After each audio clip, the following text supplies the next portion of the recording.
Good afternoon, everybody, and welcome to today's webinar on the latest landmark decision regarding no pet bylaws and what it means for strata schemes. Before we get started today, I'd like to go over a few things with respect to how you can participate in today's event. You'll have the opportunity to submit text questions to us by typing your question in the box found on the control panel on your screen. You can also send questions at any time during the presentation. We'll then collect these and address them during the Q&A session at the end of our presentation today. My name's Sharon Levy. I'm a partner in our commercial disputes team here at Bartier Perry.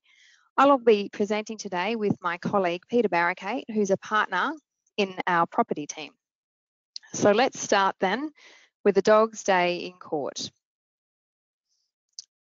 This afternoon we'll be going through a case summary. We'll give a background.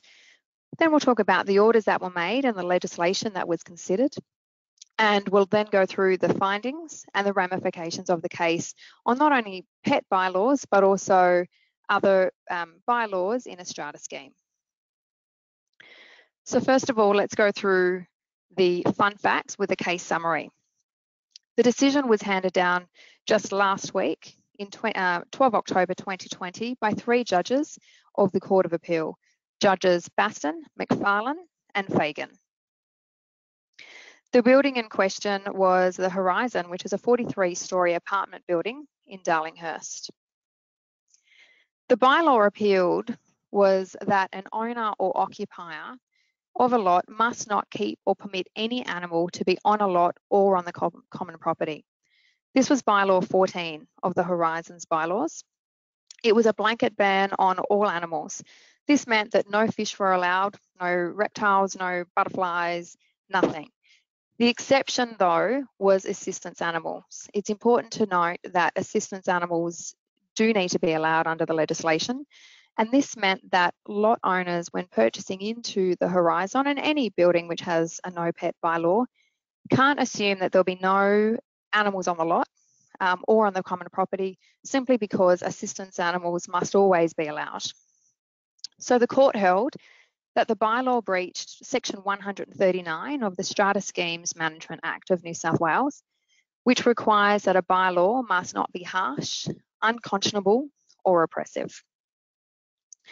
So let's talk about then the background of this particular case. The Coopers have owned a unit in the Horizon since 2015. They've kept a miniature schnauzer named Angus in their apartment in breach of the no pet bylaw since that time. And you can see a picture of cute little Angus here on the screen. Now, the Coopers did know of the no pet bylaw when they purchased. Much was made about this at the hearings of the matters. However, it was understood by the Coopers at the time that they purchased that pets were allowed unofficially as long as they were kept quiet. Now, Angus was able to live at the Horizon for 3 years without incident, and he lived in the lot owned by the Coopers without any issues until one day in October 2018, Angus had an accident and he urinated in the tiled lobby floor of the Horizon. So that started a chain of events, all beginning with the NCAT proceedings. So between November 2018 and March 2019, the owner served the Coopers with 3 notices to comply with bylaw 14. Basically, they needed the Coopers to remove Angus from the building. Now, the Coopers sought to respond to these breach notices by seeking to pass a motion to amend bylaw 14, which would allow animals in the building. This was on the basis that the Coopers knew that there were other animals within the building and certainly within their level. The motion didn't receive enough votes and did not pass. This meant that in April 2019, the owners commenced proceedings in NCAT against the Coopers for breaching bylaw 14 and seeking that Angus be removed from the property. The Coopers in turn filed proceedings seeking a declaration that bylaw 14 be declared invalid on the basis that it was harsh, unconscionable and oppressive. The Coopers were successful in NCAT and it was found that bylaw 14 was invalid. The owner's proceedings in turn was dismissed. That decision led to round 2 in NCAT, being the NCAT appeal panel proceedings. In December 2019, the owners appealed the decision to the NCAT appeal panel. In May 2020, the NCAT appeal panel decided in favour of the owners and set aside the orders of the initial NCAT proceedings. Orders were made, unfortunately, for the removal of Angus from the Horizon building. In June 2020, the Coopers came to Bartier Perry seeking advice as to the prospects of appealing the decision. Ultimately, proceedings were commenced by us on behalf of the Coopers to the Court of Appeal, seeking leave to appeal that decision in the Court of Appeal. So just last week, the Court of Appeal, following a hearing, handed down its decision with respect to the Coopers' appeal. The Court of Appeal allowed the decision. The orders of the NCAT appeal panel were set aside, and the owners' corporation were ordered to pay the Coopers' costs of the Court of Appeal proceedings. There's a photo of Mrs. Cooper here with Angus celebrating in front of the Horizon. Peter, over to you. Thank you, Sharon. So in deciding the case, what the Court of Appeal did was to look at the Strata Schemes Management Act to determine what the function of the owner's corporation is and what the constraints on its powers are. Now, the first section which the Court of Appeal looked at was section 9.2, which says that the owner's corporation has the management and control of the use of the common property and the administration of the strata scheme for the benefit of the owners of the lots.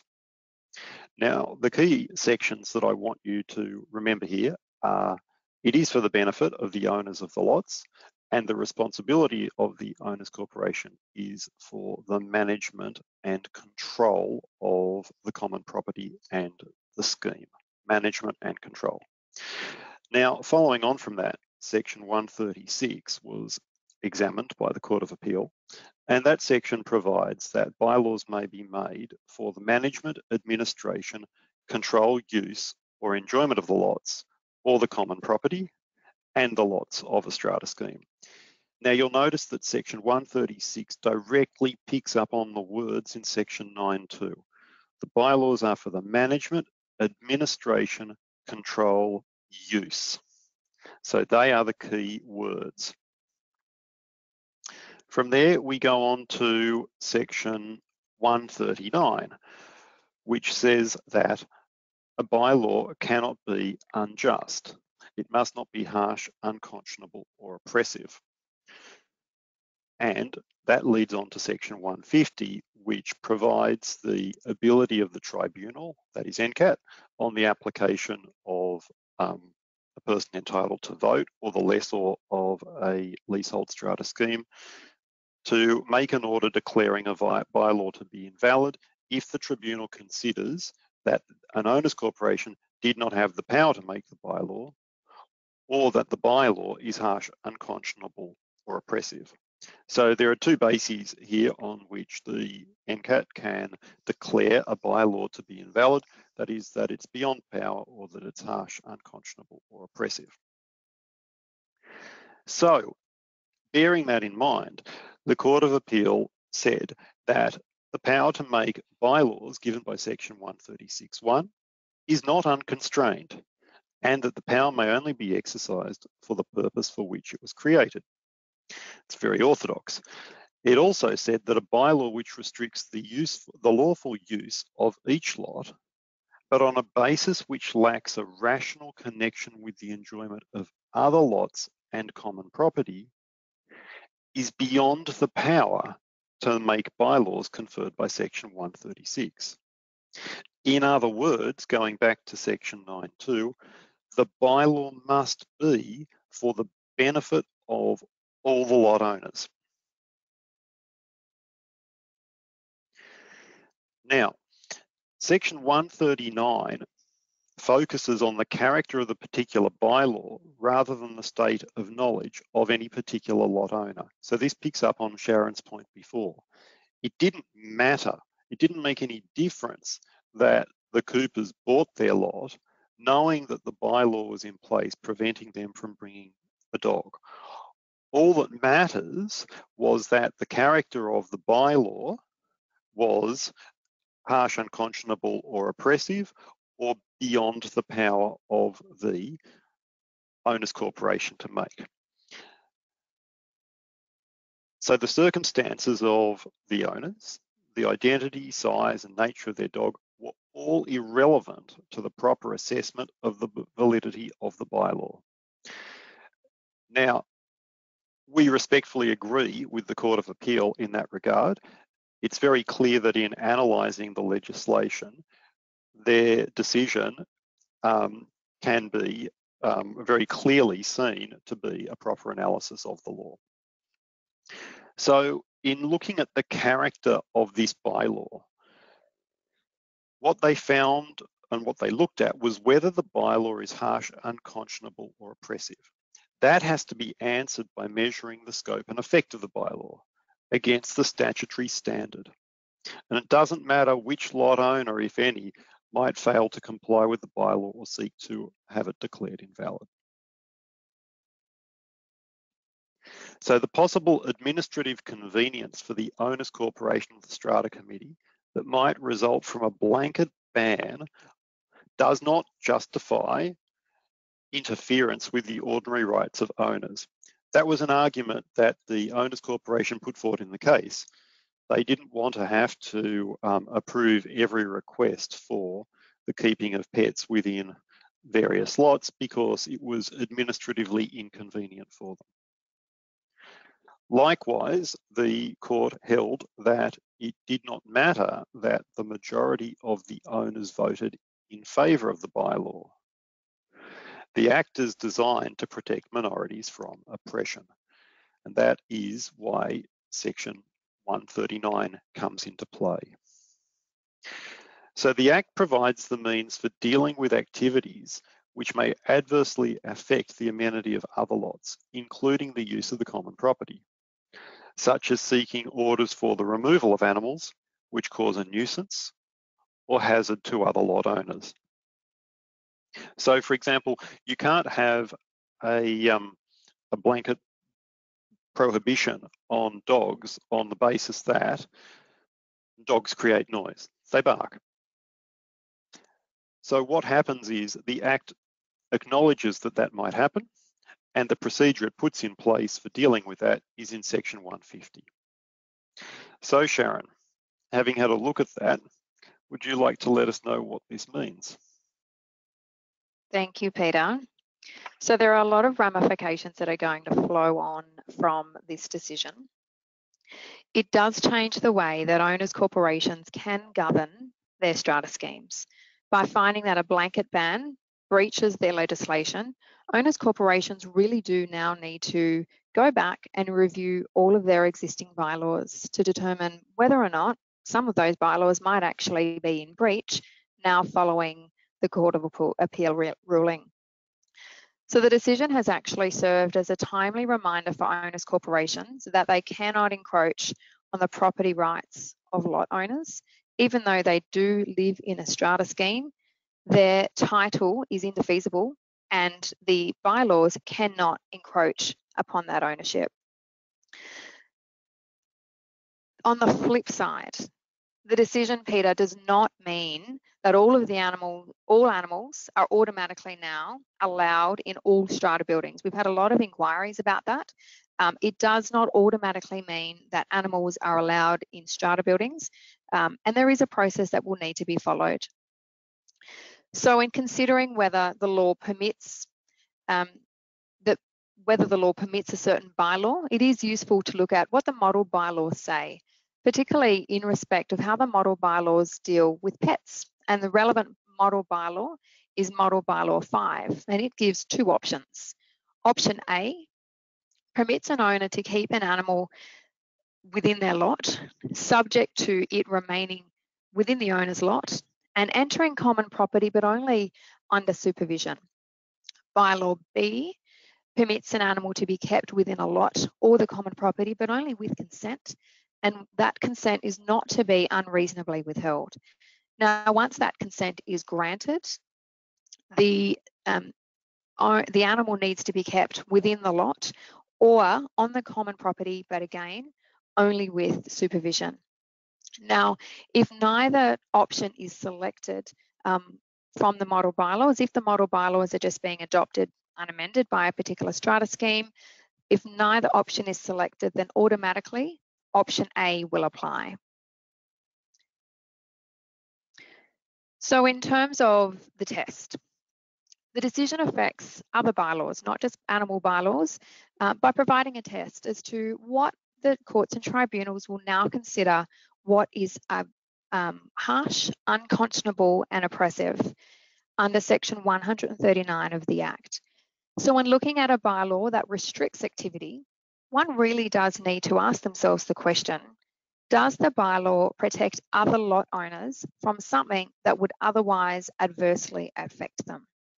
Now, if the answer to that question is yes, the bylaw does protect an activity that would protect other lot owners, then chances are that that bylaw is valid and has a low risk of being declared otherwise.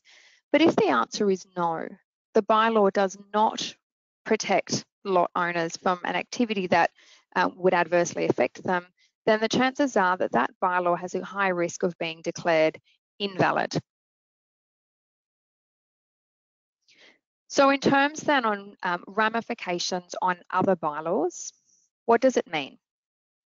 So an owner's corporation can prohibit owners from making noise, for example, on a lot or common property likely to interfere with the peaceful enjoyment of other lot owners or occupiers on common property. It can't, though, for example, prohibit owners outright from holding parties within their lots. Similarly, a bylaw can validly prohibit owners from causing cigarette smoke from penetrating other lots and common property. It can't, though, prohibit smoking in ways which does not impact others. So, for example, a bylaw that prohibits smoking within a lot arguably could be declared invalid, providing that the smoke drift is contained within that particular unit. Peter, over to you for a few more examples. Okay, thank you very much, Sharon. So in New South Wales, as you know, a lot of people use their balconies for drying their clothes. The hanging of washing on balcony railings as such, so that's on the railing rather than actually being on a stand on the floor of the balcony, that adversely affects the amenity of other lots and the external appearance of the building. So such a bylaw prohibiting the hanging of clothing or washing generally on the railing would be okay, but it would not be permissible for a bylaw to prohibit the hanging of washing on balconies themselves. So if you've got a clothes error and you've got clothes on it and it sits on the floor of the balcony, well, that is permissible. Unfortunately, I would say, but it's permissible. Another example might be hard surface flooring.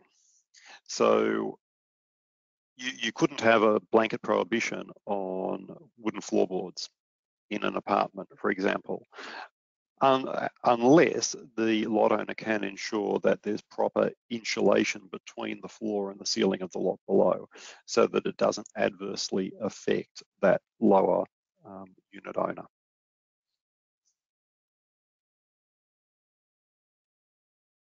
So in looking at this, what an owner's corporation needs to do when it reviews its bylaws is to make sure it doesn't have any blanket bans on anything, whether it's the keeping of animals, the installation of floorboards, the hanging of washing, the examples that Sharon gave, unless it can be established that it is for the benefit of other lot owners. Now, an example of that might be in relation to dangerous animals, and you could categorize them for whatever purpose. It might be an alligator, for example. So if it's properly defined, then you could validly have a bylaw preventing or prohibiting dangerous animals from being kept in a lot, because that's reasonable. Such bylaws must not be harsh, unconscionable, or oppressive on lot owners. And when owners corporations are reviewing their bylaws, they must always go back to the source of their existence and their function in section 9.2, which we looked at earlier, to make sure that it truly is for the management, control and administration of the strata scheme.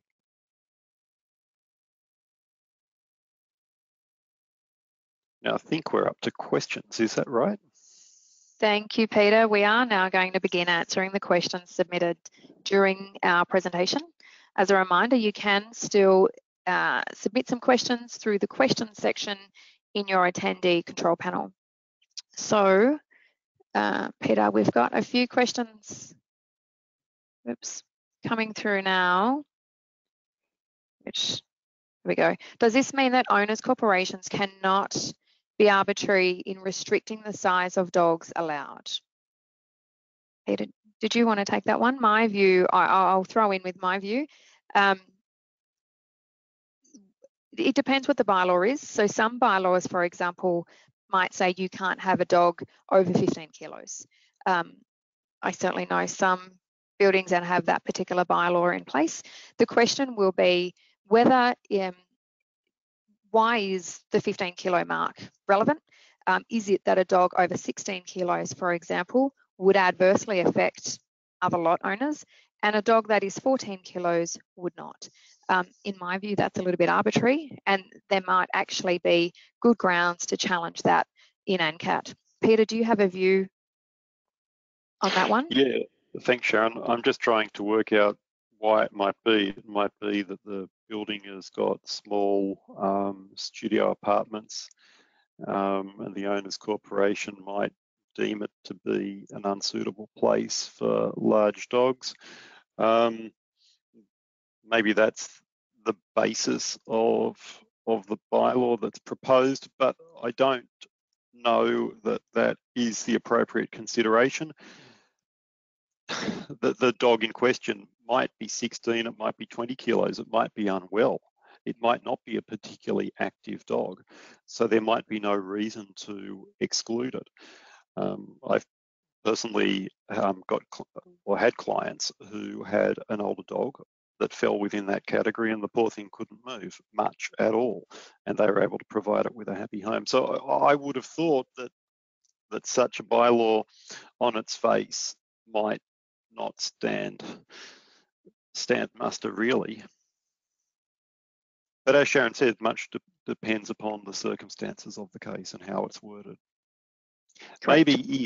Maybe if it was on the basis that an application was to be made to the owner's corporation for consent, and that consent could not be unreasonably withheld, doing that would save the bylaw. Correct, I agree. But similarly, Peter, on that, consent can't be unreasonably withheld.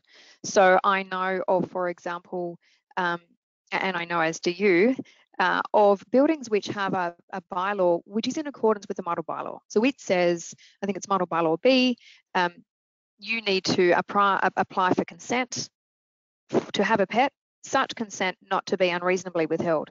But for whatever reason, the answer is always no. Whatever the animal, whether it be a cat or a dog or whatever, the answer is always no. So in effect, it's a blanket ban on pets. So those no's are challengeable in the tribunal, and now, in my view, the tribunal is bound to consider whether or not that consent ought to be provided, based on whether there's lot owners who will be adversely affected. So you can't have model bylaw B, which in effect is a blanket ban. I had a case last year involving a fairly prestigious block of apartments in Potts Point, where tenants of my lot owner client wanted to bring in a greyhound, and the owners corporation sought to prohibit the bringing of the greyhound into the building, and they were dressing up their argument with a cover of reasonability and the like, and their decision wasn't reasonable. Sure, in ordinary cases, you might be able to argue that a greyhound was unsafe or maybe even dangerous and pose a risk to others. But this greyhound didn't even need to be muzzled because it had a green collar classification that was given by the state government under its legislation, and the dog was actually used by the owners in a psychiatrist practice because the dog actually was therapeutic to the psychiatrist patients. So when we presented this evidence to the owners corporation, we were able to defeat their argument very quickly and show that their refusal to provide consent was unreasonable, and they caved in and consent was given. And thankfully, with that matter, we didn't have to go to NCAT, so it was a very quick and inexpensive resolution of the problem. Thank you, Peter. Here's another one. What about where a council has a ban on washing on balconies? Would a blanket ban be valid then? Well, I'm assuming that's not a bylaw. That is a ban that's been imposed by the council, I assume, pursuant to, I don't know, is it in a local environmental plan? I haven't seen it, or is it in a development consent that issued in relation to the construction of the building? That would be a planning matter. That's not a strata bylaw matter. I agree. So on that basis, then, in my view, that is not one that would be challenged in NCAT, simply because even if the bylaw was declared invalid, there's still that planning legislation which needs to be followed. So it's not necessarily a bylaw issue, as Peter says, it's a planning issue. News articles have noted that the Horizon may consider a High Court appeal. What are the chances that the High Court of Australia would even grant leave for an appeal of this nature, given that the New South Wales Appeal Court decision now brings our state in line with other progressive states in Australia with regards to the keeping of pets in strata? Look, that's a difficult one.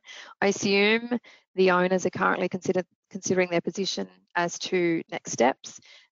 We don't know, as in the Coopers team, don't know yet as to what the owner's position will be, and they've still got a few more weeks to consider that position. As to whether or not the High Court would give them special leave, it really depends on whether the court considers this to be an issue of public importance. The High Court generally only takes on those kinds of cases that are genuinely of public importance. My personal view is that I agree, it does bring us in line with other states and certainly other countries as well. A lot of other countries, America and for example, New York, I was in New York not long ago when they had Great Danes and whatever in their apartment buildings. So I think it does bring us in line, but it's a matter for the owners as to their next steps and what they see fit in terms of whether or not they decide to challenge or whether Angus will be allowed to stay in the building and see out his days living in the Horizon. Yeah, thank you, Sharon.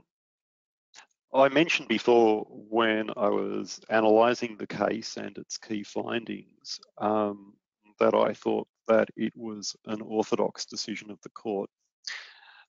By that, I meant that, in my view, the judges accurately and carefully analysed the law, the point of law that was brought before them, and made their decision on that basis.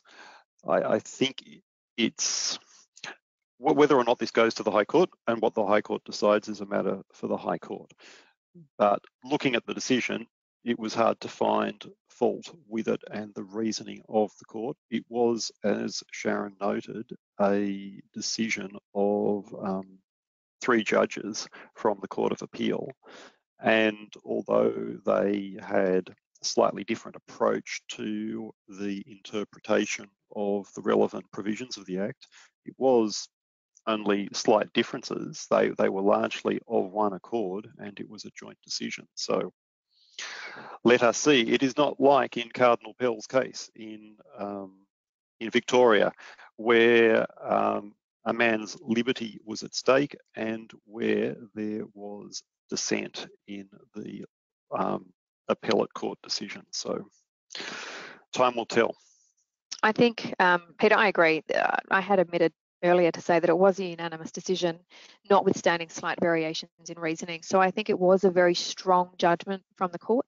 I think it sent a strong message in terms of the position, and a good, as I said, a good reminder that owners corporations can't simply make any bylaw that they deem fit. That does need to be within the powers of the Act and cannot be beyond those powers granted. What about smoke and smell penetration from a barbecue?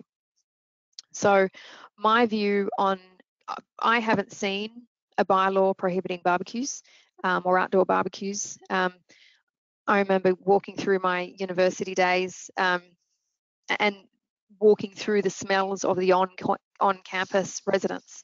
And that's what it's like to be in strata living. I don't think you can limit the smells. A lot of the time it smells not just from a barbecue, but just from internal cooking, particularly with the multicultural nature of our country. I do think that you're going to get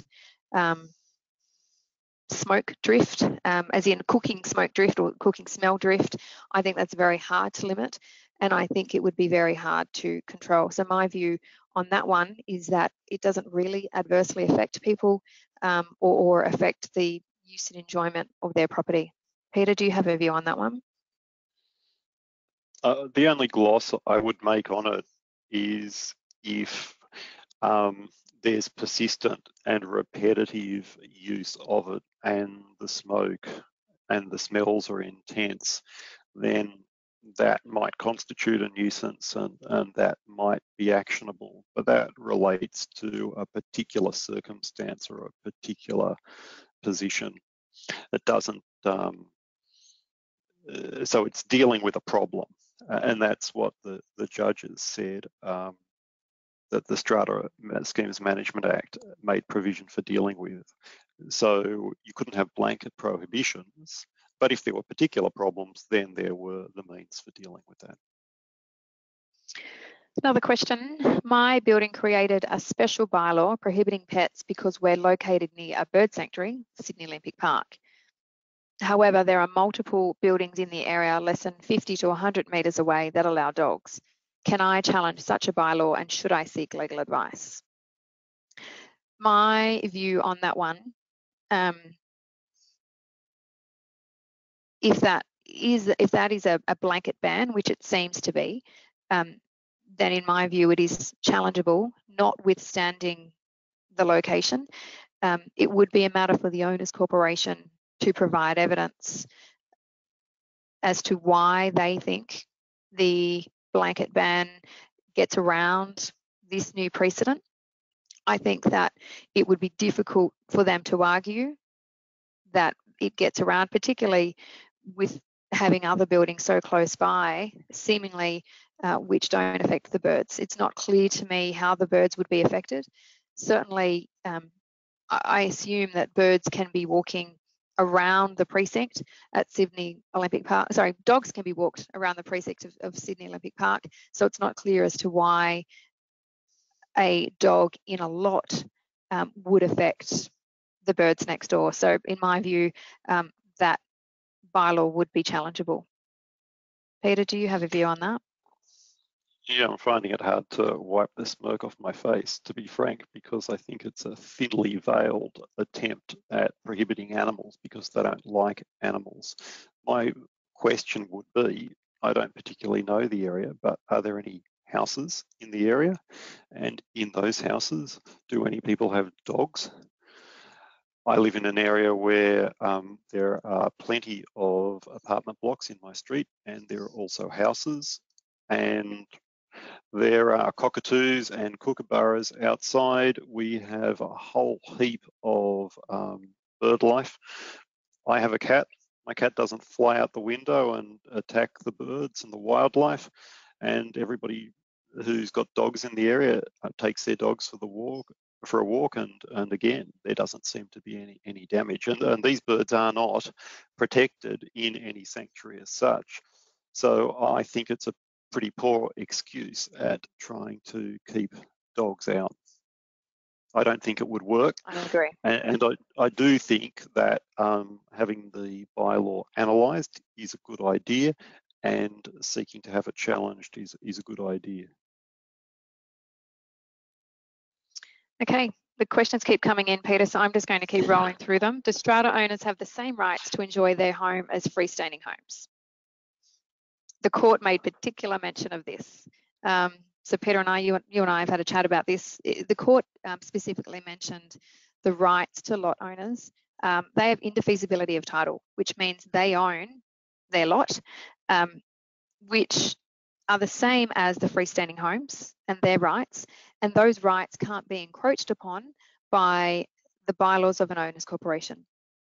The exception to that is when those bylaws protect other lot owners from activity that would adversely affect them. So that goes back to the test that we spoke about earlier in terms of what is going to be considered harsh, unconscionable, or oppressive. Peter, do you have anything to add on that one? I fundamentally agree that following the decision of the court, you've got to remember that strata title is a form of torrens title. This is a problem or an error that many people make. They don't realise that strata title is torrens title. It's just title to units or lots in a building, and it is fundamentally the same. So if you own a strata lot, you can have a party. Now, a party might be 4, 5, 6 people, it might be 10 people, and you're entitled to have music, and you're entitled to sit on your balcony and have dinner, just as I did at a friend's place on Sunday night. You are entitled to have a dog and to smoke, as Sharon said. So the starting point should be that owning a strata unit should not be fundamentally different from owning a house, but the owners corporation can make bylaws to manage the building, but their power to do so is not unconstrained. There are constraints to it. Okay, what if some owners are allergic to dogs or cats? This was another big argument across all 3 sets of the proceedings for the Cooper matter. There were arguments that people had bought into the Horizon on the basis that it was a no pet building. Now, as I said earlier, even the Horizon's bylaw, the exception to that, so there were no pets allowed, the exception to that were the assistance animals. So no one can ever buy into a building or go to a shopping centre or go down the street on the basis that there are no animals present. There is always going to be assistance animals allowed, and that's as per the legislation. So the court did not give any weight, the Court of Appeal that is, did not give any weight to that argument. And in my view, it was the correct position to take. So I used the example the other day of peanuts. There are many people in our society at the moment who are allergic to peanuts. You cannot prevent people in public or in a building, in a lift, from eating peanuts, dropping them on the floor and having an allergic reaction. So many people have been contacting Mrs. Cooper and saying, look, I own a dog. I'm actually allergic to dogs, or I'm allergic to cats. I take an antihistamine. It's all about managing that allergy. We're not to be insensitive to the allergies, but in society as a whole, you cannot expect that there will be no animals, and that allergy just really does need to be managed. Peter, did you want to add anything to that one? No, the only thing I want to say is that it is a management issue. So I've got a friend who is highly allergic to cats. He can't come to my apartment, but he can, and he does come to my building, and he can even come into the common areas and stand outside the apartment, and he doesn't get affected at all. It's just a matter of managing the allergy, managing the issue. Do you believe the decision will be appealed by the Horizon, and what are the chances of success in the High Court? As I said earlier, we don't know at the moment. It's a matter of whether or not the owners have the appetite to continue fighting. It's been a very long fight. I know certainly Jo Cooper is exhausted, but will take on the fight if she needed to. It's a matter for the owners. The owners will need to consider their position as a committee, and then take it to the broader owners to a meeting to determine whether or not they do want to take the fight to the High Court. It's hard to know whether they'll succeed in the court. They need to get special leave before they can actually have a hearing in the High Court with respect to the matter. Whether or not they'll get special leave, it's difficult also to know, because it needs to be, for example, considered to be of high public importance. It's a matter for the High Court to make that determination. In regards to loss of amenity, is noise emanating from a lot due to there being a pet, for example, a dog barking or playing on premises, considered loss of amenity? In regards to a cat, cats wander onto balconies, their own and onto others. Is this loss of amenity for the owner affected by a cat's travels? So Peter, I'll leave that one to you. Did you want to talk about, or I can, but I'll answer it quickly. The answer to that really is that they are allowed, but if they're a nuisance, so a nuisance cat or a nuisance dog, then applications can be made to the tribunal to have them removed. So you don't need to have a blanket ban on pets, because the Act does deal with these nuisances that this question raises. So in that circumstance, Peter spoke about earlier, the findings that it was really an objective test as to whether a bylaw breached the harsh, unconscionable, oppressive standard. Whether or not a particular cat or dog is being a nuisance, so if there's an application under the Act to remove a particular animal because they were being a nuisance, then in that application, the subjective factors would be taken into account. So if, for example, it was a yappy dog, or it was a really big dog that had a really loud bark, those kinds of subjective factors would be taken into account in that kind of application, but not with respect to an application as to whether or not a bylaw is valid or invalid. So pets can be allowed because any nuisance animals can be dealt with by way of provisions under the Act. Peter, anything to add? Did I make it easy for you? Yeah, you did. I mean, look, that's right. The starting principle is blanket prohibitions are not allowed. If there is a particular problem and you can prove it to be a particular problem, then the Act provides a means for dealing with that. And if you're going to bring an application before NCAT on the basis of nuisance, then you will need to substantiate it. And a simple incident won't be sufficient.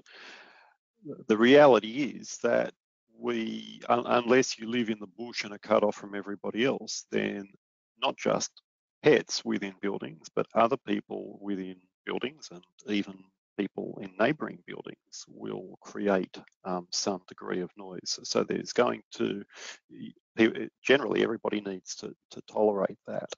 But in regards to this issue, you can't blanketly prohibit it. If there is an issue, if there is a nuisance, you're going to have to prove it and deal with it that way.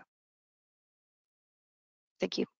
Can bylaws now prevent owners from placing air conditioning units on their balconies, providing they are low to the ground and therefore hard to see from other lots?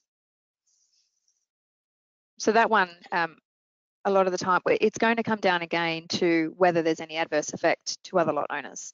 For example, with air conditioners, if it's a really noisy air conditioning that runs all night above the allowed, above a reasonable noise, there's going to be a problem there. But if it's a low noise, you can't be seen, then arguably they should be okay.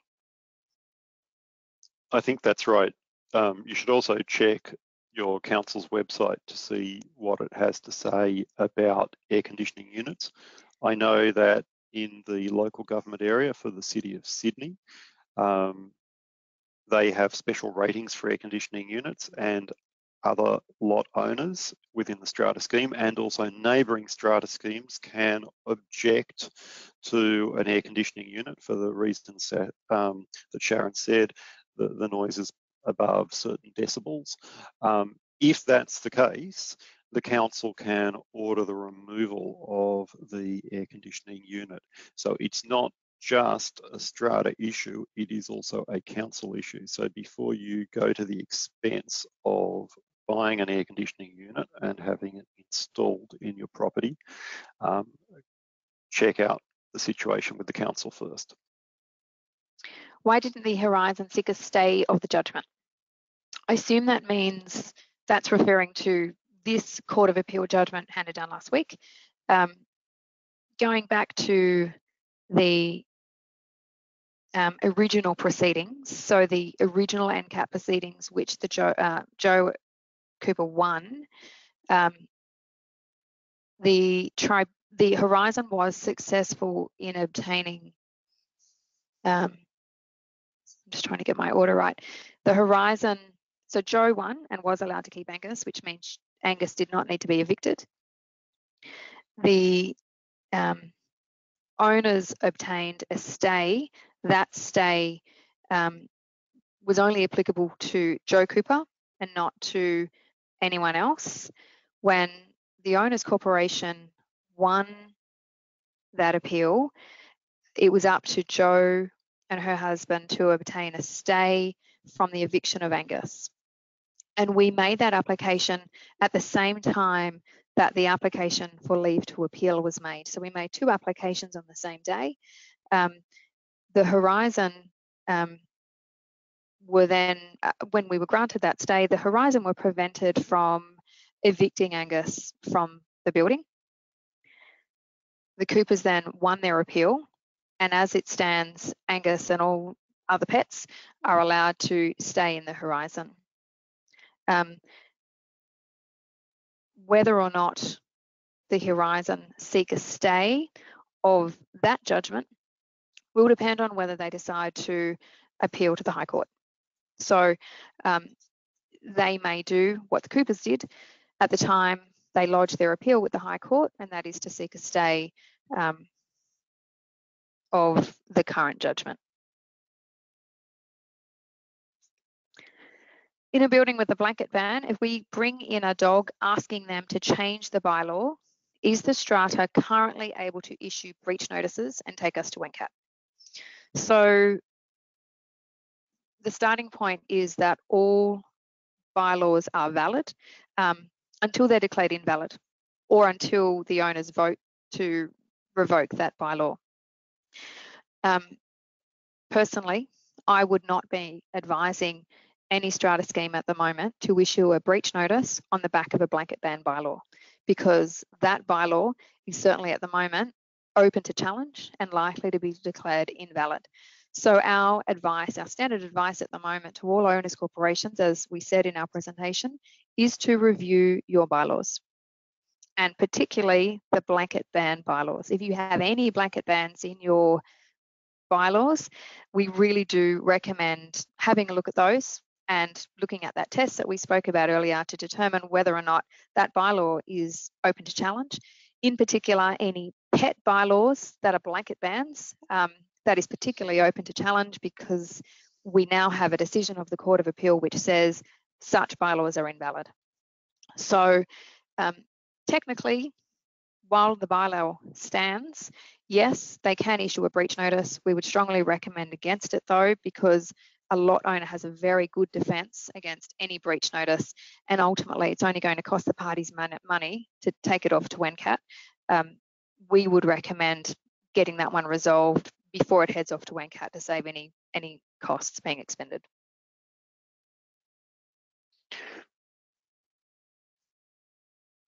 Peter, were you going to add to that?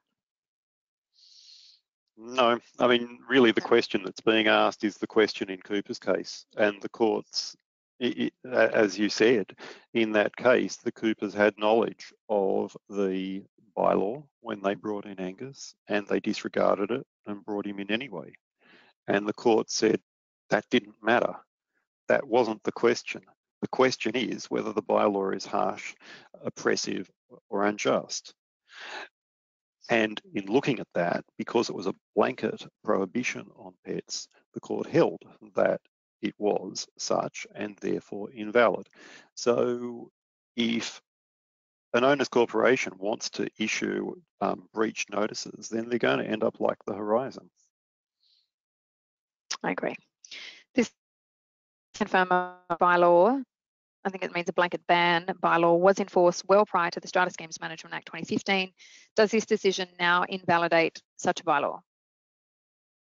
My view is that it applies across the board, all blanket bans, regardless of whether or not, regardless of whether or not it was enforced at the time. I think that's right. I think that has to be right. I can't recall the date of enactment of the bylaw number 14 in the case of in the Horizon case, but and whether it was before the current legislation, but we can have a further look into that if you would like. But as a general principle, the Court of Appeal said blanket prohibitions are contrary to the requirements of the current Act. What if there is only potential harm or nuisance, such as if a pet snake escaped? Look, I think if there's only, this would fall under the whether or not the consent has been unreasonably withheld. My personal view is that if the potential for nuisance is only remote, then in that case, I don't think there's much of a risk of a lot owner being adversely affected, and I think a pet snake would be allowed. Is he allowed across, the common property?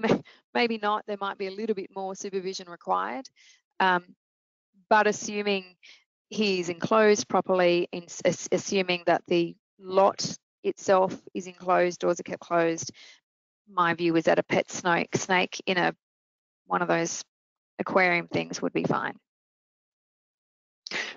There might be a number of questions in this as well.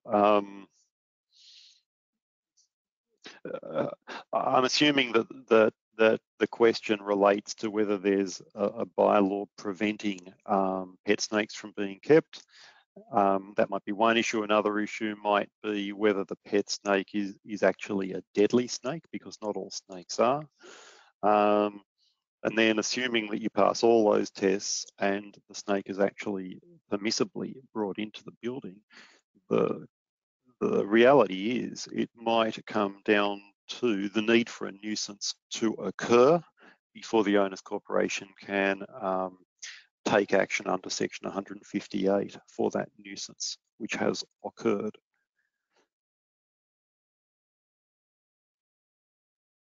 I'm going to, there's a lot of questions here and we are running out of time.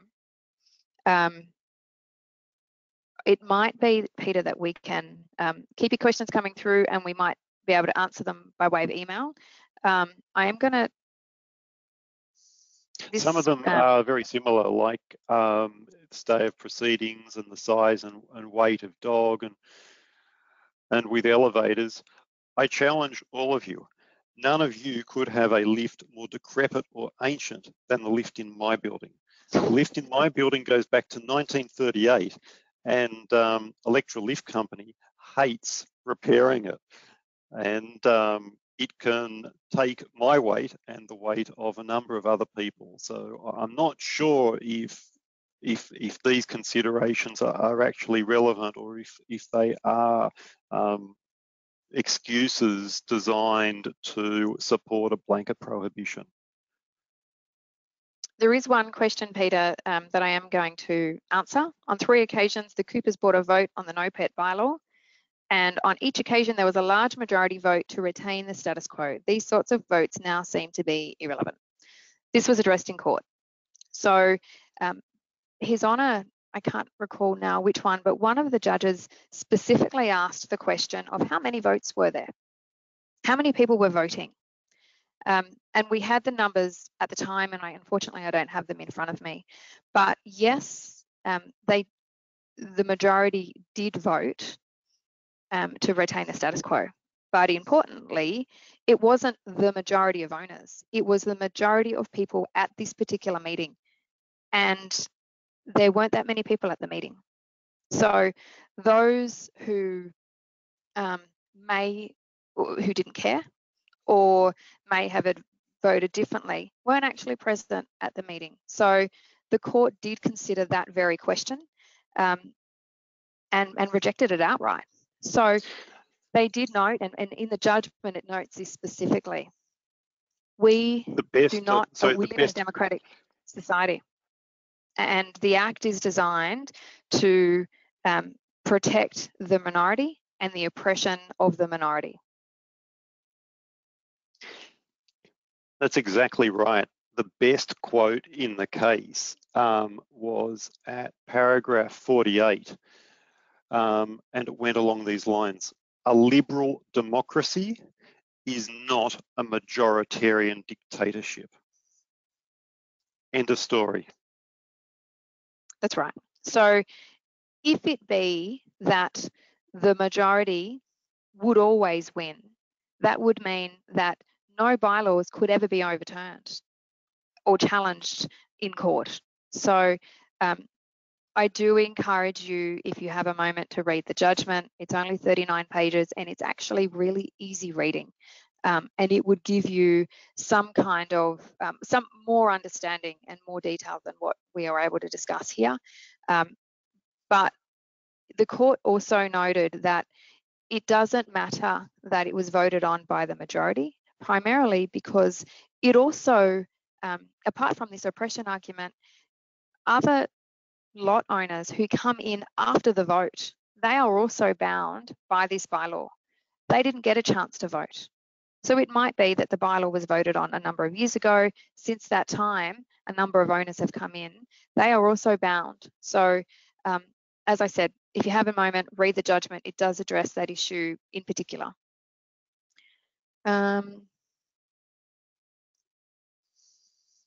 There are a lot of questions here. How long do they have to initiate an appeal? It's 28 days from the 12th. I think that takes me to the 9th of November, which I've noted in my diary, Peter.